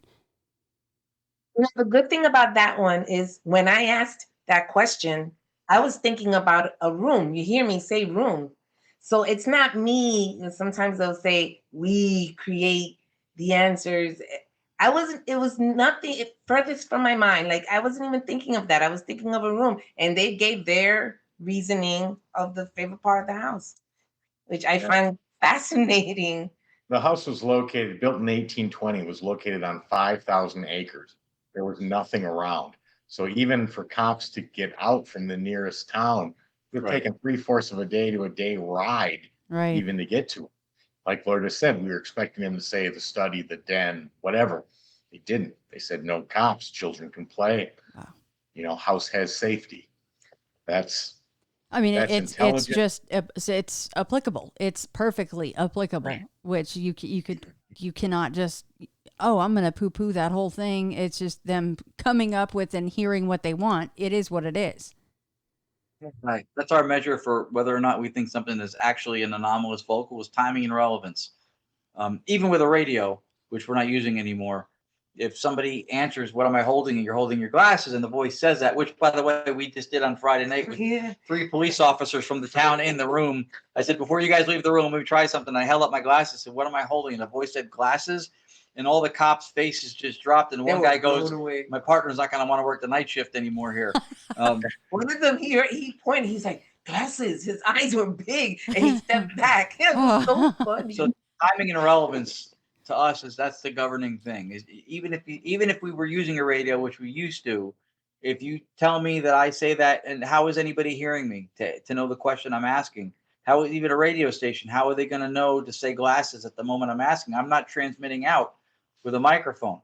If you're not within the propagation of the mechanical sound wave my voice is making, you're not hearing me. So that takes baby monitors and CBs and ham radios and all that stuff off the table, unless you're telling me that there's a DJ somewhere who's clairvoyant, who tuned into the question and then answered it. Otherwise, that's an anomalous voice. To sign into the philosophy, the way they can see the glasses because they have no eyes, Right. is Very good. us. Right. Because we're part of nature. Right. So it all just connects with everything. Yeah, that was glad she brought that up too, because that will ask that all the time. What color is the couch? What color are my glasses? And they'll answer us. And then so some people, through spiritual bypassing, which is just to avoid any kind of a logical explanation, will say, oh, the spirits can see and hear, and billions of years of evolution, so we could have ocular systems and auditory systems. Why would we need to evolve those things as humans if, as spirits, we could already perceive sound and visuals, right? Why would we need to do that? What we think is that they're grokking that information through us being part of universal phenomenal consciousness. So when I look at my blue glasses, that information is now part of the collective consciousness where they can get the answer because I've already contributed that. That's our guess as how they're able to answer questions that have to do with hearing or seeing. Have you guys ever had anyone say that it's just you guys somehow like throwing your own consciousness back through the devices? People have suggested that before, the PK or psychical energy, right? That the problem is that a lot of times we get dialects, territorial information, proprietary information, things that we never knew before, things that we couldn't have known. There's a variety of different things that would not have been come from us. We've gotten answers that are in conflict with what we thought the right answer was, or we don't even know the answer to the question. So I think it rules out a lot. But sometimes we get our own voices. And I was thinking, I don't think it's that it's once our consciousness is part of that universal collectiveness. I mean, I don't know, is it what we have already contributed coming back to us? Not that we're creating it, right? But back to us. Had our voices. You guys have gotten your own voices? Yeah. We've had. I have, right? Yeah, a couple of times she's heard both of us. Yeah, where it sounds like us on the other side of whatever the answer is coming through. Not very often, and not very. No, recently. not very often. Not very often. And not very recently. I can say even once I'd be interested in, because we've never had that ever. Not through Spirit Box, not through GRV, not through Staticom. And people, that's a theory that people throw out and say, well, your device is picking up your own thoughts and spitting them back. Well, if that was the case, my radio driving to work every Monday would be like, I don't want to go. I hate this. I want to go back to bed. Yeah. And it never does. So right. Yeah, we don't think it's directly psychically influencing the device. No. We don't think that that's the case. See, that alone though is pretty damn creepy. What was that, Tony? Because it happened, like you said, doesn't happen often. It may have happened twice, maybe 3 times, but it's weird when that happens. That's my voice. Like it's weird. See, but that then could, I mean, this is where my mind goes, just because of the sheer amount of people that I've talked to that have lived in, just haunted homes, and they're not trying to communicate or anything like that. That goes back to like a real, almost like a darker side of things, this whole mimicry situation, right? So that's pretty damn creepy, to be honest. To hear your own voice, you're probably like, that was me? Like, this is not, wow. Freaked me out, but it was just, I don't know, I find it weird, I guess. Yeah. It doesn't scare me or anything. It's just, I find it weird. Well, what were your voices saying? What were they saying to you? I don't even remember because it's been a while. I don't remember. It was probably maybe in the beginning. I have no idea. Before Staticom. It could have been before Staticom. Maybe it was before Staticom then. It was still direct radio voice. That is interesting. And I could see Tony's face was like, wait, what? What? Yeah, that's cool. I said I never heard them say they had that happen. So it was probably direct radio voice. She brought it up before, but she doesn't always bring it up. So what about locations that you guys really, really want to get into and execute this protocol? Well, I want to get back to the Diplomat Hotel in the Philippines, because we didn't have Staticom when we were there last, and we could hear them speak with our own ears. Mm-hmm. We didn't even need the recorder, but it would show up on the recorder. So I want to get back there as quickly as we can and run Staticom in the Diplomat. Oh, cool. I have a short list. First and foremost, right in our backyard, Thomas Edison's museum in West Orange, New Jersey, because my grandfather worked for Thomas Edison. He was a chemist and a musician, and he worked on battery technology for submarines. That was his service for the war. So I would love to get in there and do that. Otherwise, Queen Mary, because we weren't doing this last time we were there. And I actually just had a phone call today. David Oman from Beverly Hills, the Oman House, if you know, called me tonight. I would love, he wants us to bring it there. Oh my God. We've gotten unbelievable stuff there with EVP and Ghostbox. He goes, I want you to bring Staticom to the house. I'll cook dinner. Heck yeah. Oh my goodness gracious, yes. One day. Have you been there, Shannon? I have not. I've always wanted to go there. Absolutely. If you want to go, let me know. That is, I will tell you, in 12 or so years of being in anything paranormal, that's the most consistently active place I have ever been in, still to date. Wow. It's crazy. Yeah, that would be a great. It's bonkers. The Queen Mary too, probably really good. The Queen Mary probably be a good spot. But I would love to go to a place where there's high electromagnetic, energy. I would love to experiment. That's David Oman's house. Yeah. Well, yeah. Right. That's true. He's got 10 times the registered reading. I didn't even think about that. You're right. In a controlled area that changes through floors within it. It's an anomaly to the USGS. Yeah. That's correct. Lourdes, that is a really good point that you just brought up. So getting away from actual buildings and houses and things like that, what about going to a place that has a lot of just natural EMF, like a lot of granite or, any other, like there's a moving water and there's all these where it's infamous or famous for, like a Skinwalker Ranch kind of a place where does it work outdoors? Have you guys gotten things outdoors at active locations? When did we do it? Have we done it outdoors? I don't know. Well, you're in the mine. Yeah. Oh, the mine. Yeah. Tony brought up the zinc mine at the onset. Yeah.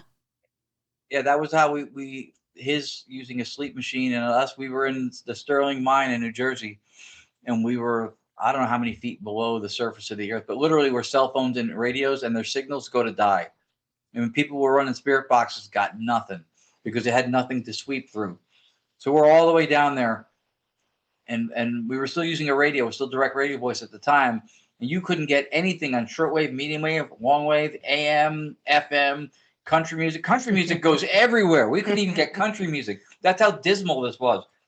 Nothing. No Conway Twitty, nothing. The fact that I know that's scary. Point is, under the surface of the earth, we were still getting, and this was a geological Faraday cage. There was no reception whatsoever. And we still got voices, which is why we think it was resonance with the white noise. That is incredible. Yeah, I wonder if you went to a place like a Skinwalker Ranch where they have all these.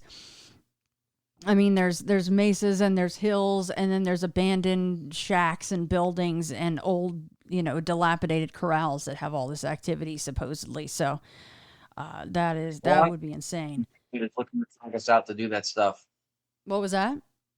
Johnny LeBlanc from Expedition Bigfoot is looking to drag us out to do stuff like that. He wants to get us out in the woods to try to see if we can get anything vocally that would be, discernible that could be Squatch related. Never know. Just don't talk to the dog man because they're really, really grumpy. So I'm not sure that we'd want to hear what they have to say. So what if? Noted. What if you, or have you taken not a Skoptic because that's a little much to be around. But what have you taken a hardcore skeptic along with you, right? Not maybe just to change their mind, but maybe just to change up the dynamic, that dynamic that I asked you guys about earlier.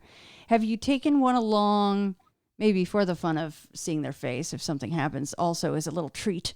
But do you find then that whoever you're talking to, do they then want to interact even more because maybe they know that this person doesn't believe this is going on, or do you find that it dampens things?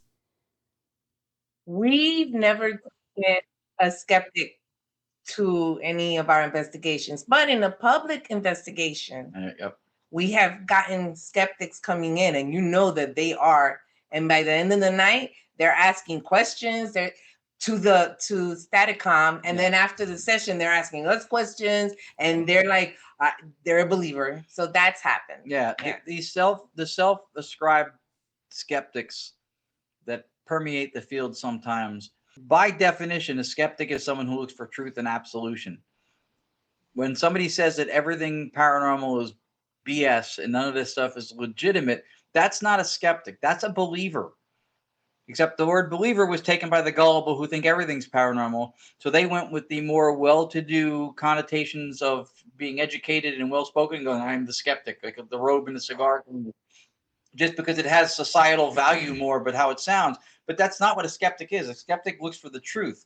That's a belief system. It's just an opposing paradigm. That ethos doesn't gel with the one that is open to the fact that there are things that are inexplicable that we can't just figure out.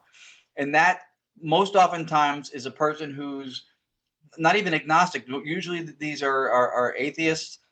They have an extreme anti-religious position a lot of times.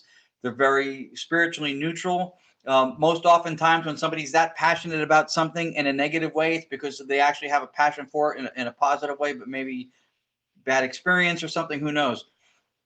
But those people, when they're so rooted in their position and they're vested in that position, I always say that if Bigfoot handed them their car keys, they still wouldn't believe in him, because it's not in their best interest to do that. They're just defending a position. They have a role, and that's it. They're not open to other possibilities. And that's why we like the idealist philosophy behind this stuff, because usually these are people who are wielding science, specifically physics. And science is in the business of telling us what we're going to see next. It models and predicts behaviors of nature. It does not speak to what nature is. That's a philosophical argument. And there is a variety of philosophies that are being floated around, but under the physicalist or materialist view, which most of those skeptics are, for them, it's materialism. It's the philosophy that they're within. And it doesn't allow for things like this because they can't measure it. They can't calculate it. But that's, I think, one of the problems that we're finding with the whole culture, not just in the paranormal, is that we think that the world out there is exhaustively explained in quantities and numbers, and physicality arises from measurement. You can't hand me 5 kilohertz. You can't hand me 50 pounds. You can hand me something that is a representation and described as 50 pounds through measurement, but you can't hand me that too. What we know about life in general is experiential. We know everything directly or indirectly through acquaintance by experience. And through experience, you can't, they can't tell you what is the weight of your love. What is the length of your thoughts? But these are the things that we know, everything we know through experience. So there's something that science cannot speak to. And we feel like this stuff is not supernatural. It's natural. It's nature just doing what it does. Back to what Lourdes was explaining, though, about skeptics, just absolutely doing a 180. We had a gentleman who was in one of our TDSI sessions, and you could tell just by his face expressions and what questions people were answering. He asked a question. He said, I have a question. I said, okay, go ahead. He asked it in a Native American language. I don't remember what language it was. I didn't know what he was saying. Staticom answered him in that language, and he was absolutely blown away. He probably stayed the longest out of anybody that was in that group and had question after question after question. Yeah, that literally answered him in his own Native American language, and he was like, I should pass out when it first came through. Wow, that's great that you mentioned that. We had Steve Dills from Transcend Paranormal in Gettysburg. One of his team members asked about an ancient Algonquin language, how to say a certain word, and it came through Staticom too. And her daughter. Yeah. And we don't, again, the whole us putting our thoughts into it, we don't know the answer to that. Yeah. And when we record everything, and when we record it, we heard it in the recording, and you can hear it. So now that we know what we're looking for, we can hear it. But at the moment, we don't understand. But he knew the word. He knew. What about a location that gets a bad rap? And by bad rap, I mean the D word. And it just gets labeled, it's infested with demons and demon. Have you guys been to a location that has this moniker, and then you go in and you have intelligent conversations with what or who you know is not a demon? And then you're kind of going, well, let's take another look here, guys. I mean, at the top of my head, I'm thinking no. Well, Conjuring House. The but Conjuring not- House. Yeah, we stayed at the Conjuring House, and nothing negative came out of that. You know, a lot of it has to do with who you are as a person as well. I mean, for 12 years of spirit box building, I would have friends who were a little bit more negative, a little bit more on the dark side, and the messages they would get would reflect their own behavior, their own mental attitude, their own.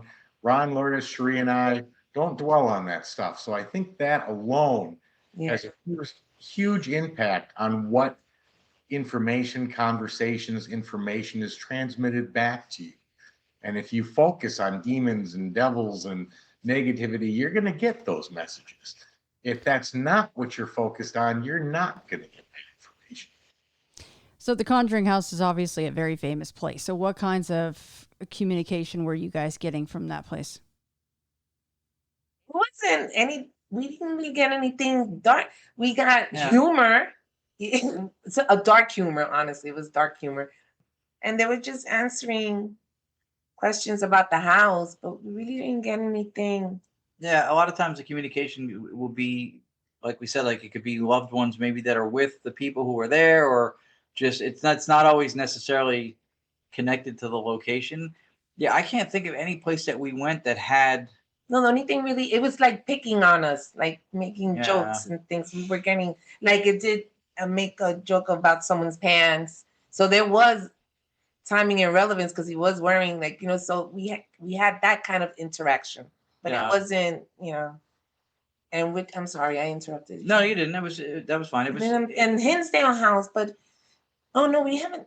Yes, we did. We did an Estes session with Staticom at the Hinsdale House, and that got a little bit creepy. Yeah. That got a little almost inappropriate with what was coming through with regards to you. I know, but I don't know what it is because you guys, I forgot what you told me about. Yeah, but and we appreciate the way that you kind of even set up the question too. There are some very well-known, renowned YouTubers who are on Paracons and stuff, and I looked at some of the channels sometimes. You couldn't click through 3 boxes of a video without the D word appearing in the title somewhere. And I don't, look, either demons are completely innocent and weak and can't do anything, or you've never seen one. Yeah. Because nobody makes any videos with demons in them and still lives to tell about it on his YouTube channel. But that's what your damnation clip is about. Let's be warning. Hey, you may not experience it every day, every location, every year, every 10 years, but it's out there. And if you don't take it seriously, you crash. And that's what we thought. That was it was a warning not to celebritize or glorify. Correct. Well, dark and which the media and TV and everything kind of does.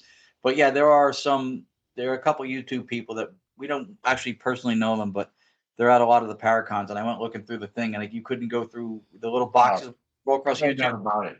Demon. Okay, nothing about that. Then demon. I was like, oh. And it produces likes on YouTube. It produces ratings for network.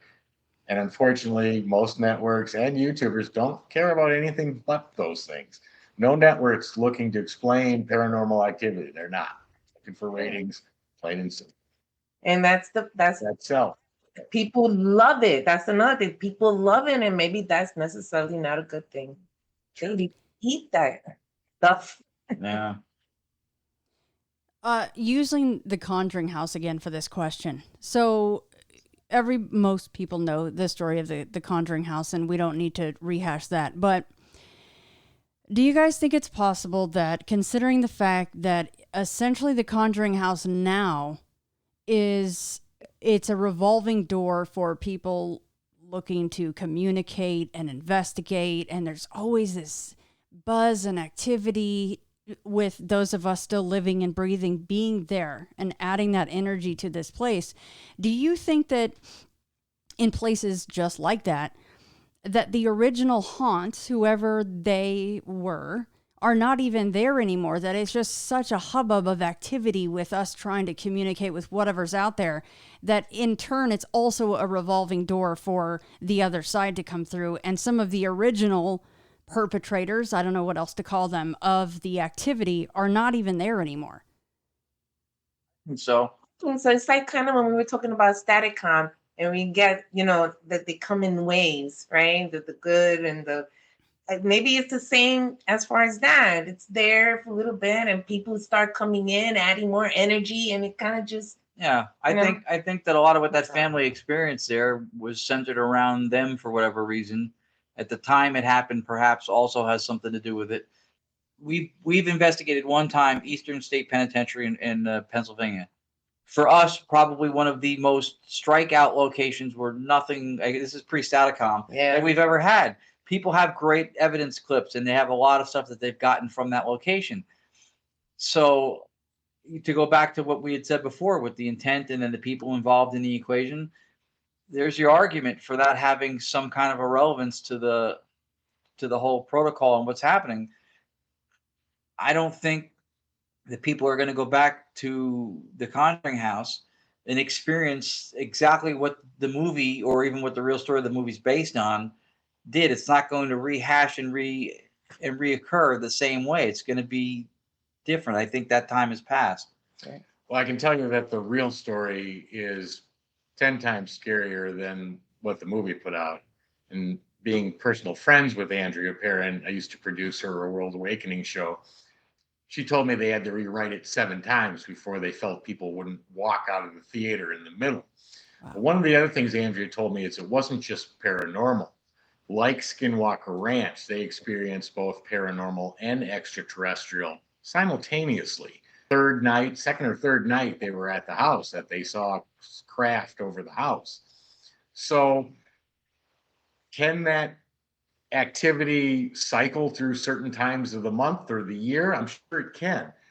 Is everyone going to experience the same situation? No, based on what Ron and Lourdes said about the different energies, how they get affected. Andrea always said that because there were 5 girls, or five, there were certain spirits there that watched over them, and others that were a little more vicious and scary. But do I think that location still has all the ability to produce those effects? Yeah, I would agree with that. Yeah. See, it's really a shame then that for whatever reason the movie doesn't reflect really what you just said about the UFOs coming in, because I can tell you that people that get in touch with me to come on my show, and it's on all the shows, it's the same thing. People that get in touch with us and they say, well, I have more than one experience. It's not just I have more than one ghost experience. They're saying I have more than one type of experience with many different kinds of things in one place. And it's a guess, 80% of people that get in touch have, well, oh wait, but I also have a UFO story. Oh wait, but I also have a weird cryptid story away from my haunted house into the woods. I have this cryptid story, and that is more often than not. Correct. Well, I think when you look at some of the technology that maybe extraterrestrial has, and what those are, I don't know, but a figure standing in front of you and then disappearing, would that be possible? Sure it would. Walking through walls, items moving, looking like they're on your own. So then, the other questions come up: what's truly ghost, entities, consciousness, paranormal versus extraterrestrial? Those lines are going to cross. Yep. And the fact that you've got places like the Conjuring House, Skinwalker Ranch, there's another ranch here in Arizona just outside Sedona that's got very similar activity to Skinwalker Ranch. We've been trying to get out there, but there's going to be some confusion about what it's labeled, and that happens with just about everything. And that terminology and confusion of labeling what they thought they saw versus maybe what they actually saw start to confuse those two. Yeah, there's crossover. I know that the late Rosemary Ellen Guiley had written a lot about the jinn, who, in her take on it, was that they could have been responsible for everything from demonic stuff to paranormal stuff to extraterrestrial stuff to cryptid stuff. So there you have a unified theory of everything possibility as far as anomalous experiences. That she had a great argument and a lot of support for it. It's difficult because everything case by case. You can't just make a blanket statement, right? There's nuances that separate one from another, but there is always that crossover that people talk about. Walking through walls, extraterrestrials can pop into existence, whatever. Ghosts do the same thing. At least from our perspective as humans, if we have, again, the limited senses, and our consciousness is like a pilot has a dashboard and we have dials that register measurements and tell us what's happening around us, but that's not the world out there. The pilot knows that the dashboard is a representation of what's out there. It's not the world out there. So when we have all of these types of experiences, these could be excitations of the field of subjectivity. Something manifests, and it could be an intellectual thing. It could be what we call an extraterrestrial or a ghost or something that manifests within the field of subjectivity, and then it's modulated to where we can experience it. And then we have that experience, and then it's doing things that we think defy the laws of physics, like walking through walls and stuff.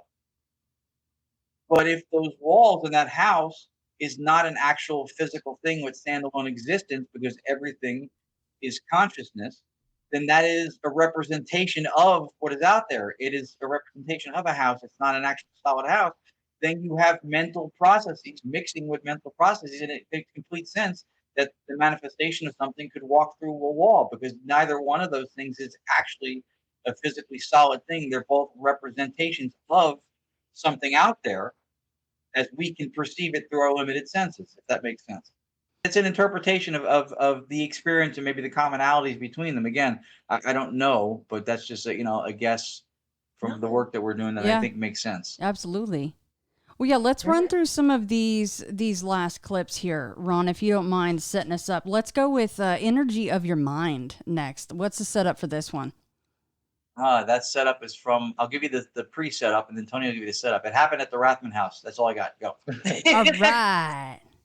Ron was explaining before that we don't broadcast our voice. We don't speak into mics when we ask questions. We speak as I'm speaking now without the mic that the show's using to pick up my voice. So what I wanted to know is that with a human body, my vocal creates sound waves, travels through the atmosphere. Human ears have follicles in them which capture those vibrations, turn it into mental processes that the brain can unpack and understand what's being said. If spirits no longer have a body, or consciousness survives death and no longer has a body, is just energy, frequency, and vibration, how do they hear me speak? That was the question I asked, and you'll hear the answer. How do you hear me speak?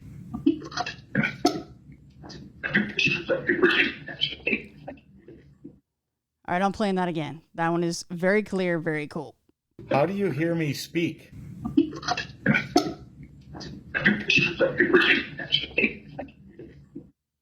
Ooh, I like that one.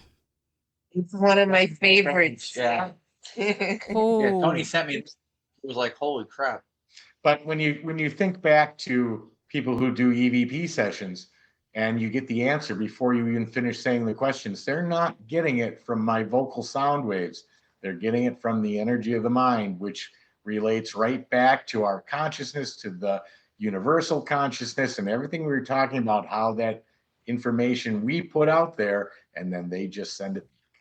It's a straight up answer. You asked a question, you got an answer. That's amazing. Okay. How about Mom and Lucy? I think you guys mentioned this early on. This one, I think, is the one that was the reason why we started slowing down the live white noise in real time. So you'll be able to hear it, the emotion and how clearly enunciated it is. And this is the one, if I'm not mistaken, where I'll sound a little drawn out because it's slowed down 50%. All right, here we go. Mom and Lucy.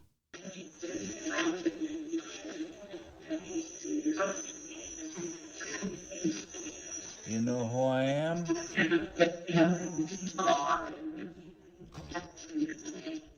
It's turned on.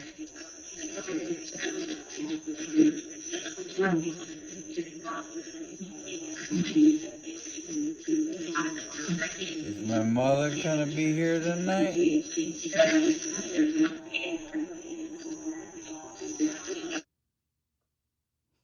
Wow. Yeah, Ron, you sounded like you had a few, but that's okay. I mean, that's how we have to hear these things. So, Mom and Lucy. But the advancement we made from him doing that to the recording and realizing, hey, there was a lot more than this, is what allowed Staticom to be able to allow us the communication two-way back and forth without having to guess or miss what's being said. And I would not have had that revelation to do something like slow down live white noise, which again, I bring the idea to Tony Shearon and the Lord, and figured it out in 48 hours, which component we needed to do it. But I wouldn't have had that revelation if I wasn't cognizant of the fact that the people who came before us, the people upon whose shoulders we stand, said that these vocals come in faster than we can detect and certainly faster than the human vocal tract is capable of speaking. If I had not had that information and reverence for the people who came before me, that instance, that would have had no value to me, and I would have not have thought to do this. All right, the next one, and this one does say it repeats twice at the end. It's "we're able to now." This is one of the newer versions of Staticom. We'll develop entirely new. In short, the Staticom method is it's a Frankenstein's monster of audio components doing different functions, and we'll sometimes gut part of it and redo a whole section of it and just see how it plays out. One of the more recent instantiations of Staticom, Tony reconstructed some stuff. We had some really positive results with it. We're still kind of playing with it in the background to see if we may come up with a version than the one we usually use. This is one of the positive results that came out of that experimentation, I guess, of toying with the inner workings. And again, guys, this loops twice at the end. You guys hear us? We're able to now?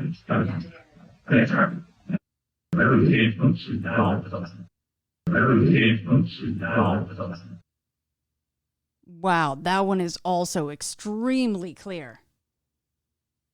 So imagine our surprise when certain people who you might have called skeptics in that previous conversation tell us that these are warbles and artifacts of sound. We've been told as much.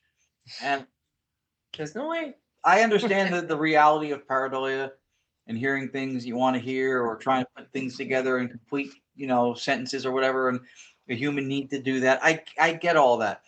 If pareidolia was that rampant with the amount of audio data that people have, how would we get through life? Wouldn't we be walking into our supervisor and they go, "You're fired," and you go, "What? A raise? That's fantastic. Sorry, pareidolia, my prescription ran out. Yeah. My bad." It doesn't happen. There's no data to support how it seems to only be predatory on paranormal audio. For the rest of life, you don't hear about people suffering from pareidolia, Right. So that the clarity of it to us is when somebody hears that and say that they don't hear anything. I don't hear anything. It's just noise. You're hearing artifacts of sound. Their mind is closed. It's just they are not open to it, period. It's not an auditory thing at that point anymore. It is completely a position of bias being enforced. All right, the last clip is "you're gonna be late, really."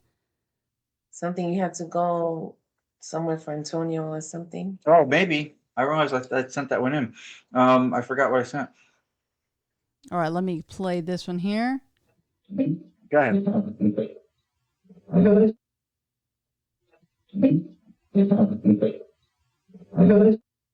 Oh, yeah, I hear that. "You're gonna be late. Really?" Yeah, that one is cool. Let me play that one more time. There's like this sarcastic "really" at the end of "you're gonna be late. Really?" I was taking my son to a college.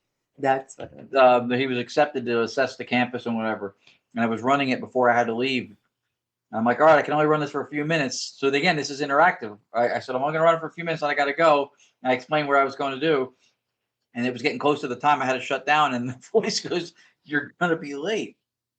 Really? Really? Really? I love that. I love those. Thank you for sharing those, you guys. Okay, so before we close out, let's talk about upcoming whatever you guys have going on with Staticom, and of course, books. We got to talk about books. And whoever wants to talk about that kind of stuff, go right ahead. Well, we've got, we're going to be presenting at the Gettysburg Battlefield Bash.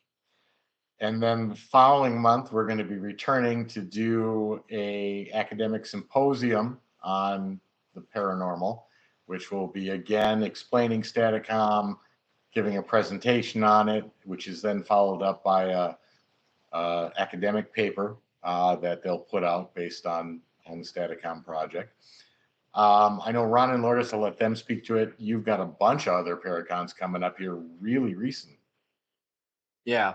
So yeah, and the symposium Tony mentioned, we were really excited about because we presented an abstract based on not just Staticom and ITC, but also on analytic idealism as a philosophy of mind, as a substrate for all spirit communication and how we think it works, some of which we've explained today. So we got accepted, and we're going to be presenting analytic idealism philosophy as well as Staticom and ITC. The Gettysburg Bash, Lourdes and I do every year. This year, they give us our own room to run Staticom all day so people can come in. We'll close the door every hour and do closed-door sessions so people can record. We are thrilled by the fact that the Rathmans are now going to come out and join us for that in Gettysburg for the Bash. So we're going to have them now also speaking with us when we present, which is really cool. This weekend, we're going to be at Pennhurst for the Pennhurst Paracon. The following weekend, we're going to be at the Shanley for the trifecta event. Yes, the trifecta event, which is with Ronnie LeBlanc doing some Bigfoot stuff. It's going to cover cryptids, ufology. They're going to have a skywashing thing over at the Pine Bush Museum. And then, of course, we're going to do Staticom over by the Shanley. The following weekend, we're doing a cryptids and paranormal event or Paracon. UFO convention. In South New Jersey. And the week after that, we're doing a Connecticut UFO cryptid Paracon thing the 8th and 9th. And then continues from there. Yeah. September, we're doing the New Jersey Paracon at the end of the year. Right. Massachusetts Paracon at the end of the year. September, we're going to the UK and we're presenting Staticom at the Festival of the Unexplained. They're flying us out to do that. We very much try to draft the Rathmans to do that with us also, but they have a limited budget for certain people, and they were bringing different people out from different places. It's okay. I think we've got 2 weeks in France, so we're okay. See, good. So we're going overseas with this. But it's funny to me how your Paracon season is completely opposite from ours. You guys do them in the summer. We don't touch the summer. Everything shuts down. And those 3-4 months, no one does a Paracon during those months. That's true. Some of the places out here that does ghost hunts, like there's some places. Anthony was trying to book us to do Kreischer Mansion in Staten Island, New York in the winter. It's frigid inside. There's like 1 square feet of heat in that whole building. Yeah. I was like, no, not doing it again. No. So that's what we have coming up with the Paracons and with Staticom. GonyacParanormal.com, which is our website. GONYAC Paranormal. That comes from Gonzalez and Yacovetti. Combined, she came up with that for an email. People don't ask sometimes, why is it at Yacovetti first? Because Yak Gon sounds like a bug repellent, so we chose not to go with that name. Not good. And also entityvoices.com. Both Tony's page at entityvoices.com and GonyacParanormal.com have sections, clips, links to Staticom information so people can watch some of the stuff that we've recorded. We also have a 3-part docuseries on how Staticom was developed on Paraflix called Knowingly Talking to the Unknown. Perfect. Yes. And it was nicely produced and put together by Tony. Did a lot of work on the edits and putting that together. And that title came from the slug line of my first book, which is Paranormally Speaking, Knowingly Talking to the Unknown. I have book 5, a little more than halfway done. Hopefully have it done soon.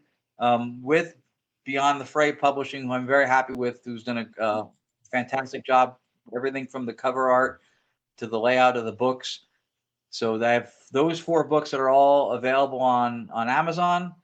You can get the link to it. Is also on our website. We'll take you to the link to that. And then I have my first academic essay is on academia.com, which surprisingly jumped into the top 5% for a few weeks, which I'm like, I don't know how that happens. There must have been a complete lapse in judgment for a very long period of time amongst the academic community. No, that's just flat cool. That's cool. So that's somewhere I'm also writing and contributing to as well. But you guys are never going to be at home.